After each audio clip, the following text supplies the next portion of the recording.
Hello बच्चों, कैसे हैं आप लोग। आज का हमारा टॉपिक है chapter 11 the human I in the colourful world. इसमें हम समझेंगे कि हमारी आई जो हमें इतनी खूबसूरत चीज़ें दिखाती हैं आसपास की, एक्चुअली वो काम कैसे करती है, क्या क्या पार्ट्स हैं उसमें जिसकी वजह से वो एक कैमरा सिस्टम की तरह काम करती है और इमेजेस बनती हैं जो चीज़ें हमारे सामने होती हैं उनकी, और हमारा ब्रेन उन्हें इंटरप्रेट कर पाता है। ठीक है, तो ये आपकी बुक का डायग्राम है आई का। इसको समझते हैं पहले, इसमें क्या क्या दिया हुआ है, इसके सारे पार्ट समझते हैं। तो इसमें क्या क्या दिया हुआ है, इसमें इन्होंने दिया हुआ है, सबसे पहले आपको एक बल्जिंग पार्ट दिखाई दे रहा है यहाँ पे, जिसको हम क्या कहते हैं, कॉर्निया। ये जो बल्जिंग पार्ट है यहाँ पे, ये वाला, ये हमारा बल्जिंग पार्ट है, ये कॉर्निया है। ठीक है, तो जो लाइट एंटर करती है वो इस कॉर्निया के थ्रू एंटर करती है। तो जब लाइट यहाँ कहीं से भी बाहर से आएगी तो इस कॉर्निया की वजह से ये ट्रांसपेरेंट है और बल्जिंग है, इसकी वजह से वो लाइट अंदर एंटर करती है। अब इसके पीछे देखो बेटा, इसके पीछे ये जो आपको लाइन दिखाई दे रही है, ये इसको हम बोलते हैं आइरिस। क्या बोलते हैं इसको, हम आइरिस बोलते हैं। और आइरिस के बीच में जो होल है, ये होल है हमारा प्यूपिल।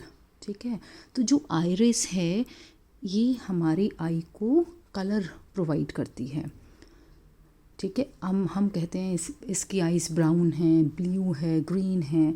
The colour of the I is because of the colour of the iris. जो भी आइरिस लाइट को रिफ्लेक्ट करती है, जिस भी लाइट को रिफ्लेक्ट करती है, वो ही कलर हो जाता है हमारी आई का।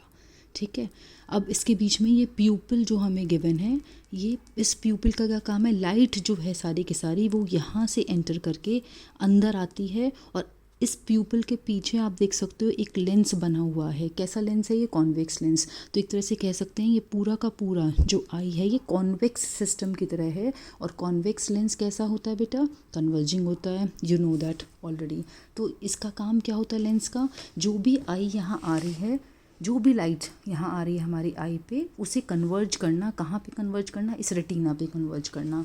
तो कॉन्वेक्स लेंस कैसी इमेजेस बनाता है, real inverted, you know that. तो इसका मतलब जो भी यहाँ लाइट रेज आएंगी, फॉल करेंगी, कॉन्वेक्स लेंस उसको क्या करेगा, उसकी एक रियल एंड इन्वर्टेड इमेज बनाएगा यहाँ हमारे रेटिना पे। रेटिना पे ये जो पीछे ये जो लाइन है, ये पूरी की पूरी रेटिना है। रेटिना पे हमारे बहुत सारे लाइट सेंसिटिव सेल्स होते हैं। उन लाइट सेंसिटिव सेल्स का क्या काम होता है, जैसे ही लाइट यहाँ फॉल करी, मतलब जैसे ही यहाँ पे इमेज बनी, वो सारे के सारे एक्टिवेट हो जाते हैं और इलेक्ट्रिकल सिग्नल्स भेजना शुरू कर देते हैं। किसके थ्रू भेजेंगे वो इलेक्ट्रिकल सिग्नल्स, वो सारे के सारे इलेक्ट्रिकल सिग्नल्स भेजते हैं through this optic nerve. Can you see this. तो ये जो ऑप्टिक नर्व है, इसके थ्रू वो सिग्नल्स भेजते हैं कहाँ पे, ब्रेन में। और फिर ब्रेन उसे इंटरप्रेट करता है कि इमेज बन चुकी है। और जो इन्वर्टेड इमेज थी, हाँ हमारे रेटिना पे कैसी बनी थी, आई टोल्ड यू कि हमारी रेटिना पे इन्वर्टेड इमेज बनती है, तो उसे वो सीधा इरेक्ट करके फिर वो उसको आइडेंटिफाई करता है। ठीक है, तो हमारे पास, हमें पता लग गया रेटिना पे इमेजेस बनती हैं। ठीक है, हमें इसका आइरिस भी पता लग गया, प्यूपिल भी पता लग गया। अब आइरिस और प्यूपिल का एक बहुत इंपॉर्टेंट फंक्शन है जो कि एग्ज़ाम में बहुत पूछा जाता है, what is the function of iris and प्यूपिल। तो आइरिस का क्या फंक्शन है, अगर हम बहुत ज़्यादा ब्राइट लाइट में हैं तो आइरिस क्या करता है, प्यूपिल को छोटा कर देता है। ठीक है, क्यों छोटा करता है, अगर बहुत ज़्यादा ब्राइट लाइट हमारी आई में एंटर करेगी तो हमारी उस ब्राइट लाइट से हमारी आइज़ ख़राब हो सकती हैं। तो आइरिस का उस वक्त काम क्या है, आइरिस क्या करता है, लाइट को रेगुलेट करता है।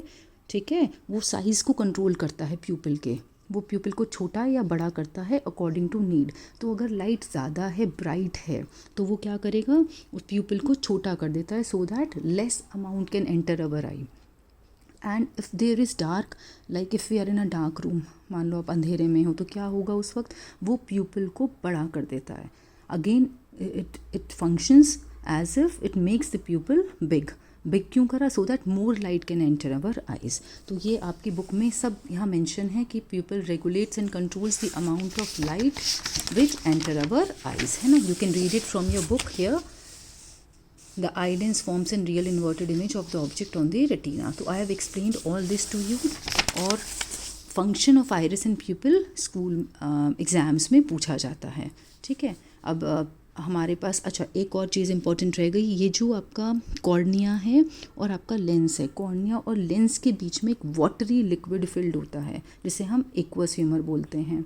और हमारे लेंस और रेटिना के बीच में यहाँ पूरे के पूरे में जो फिल होता है वो होता है वाइट्रियस ह्यूमर।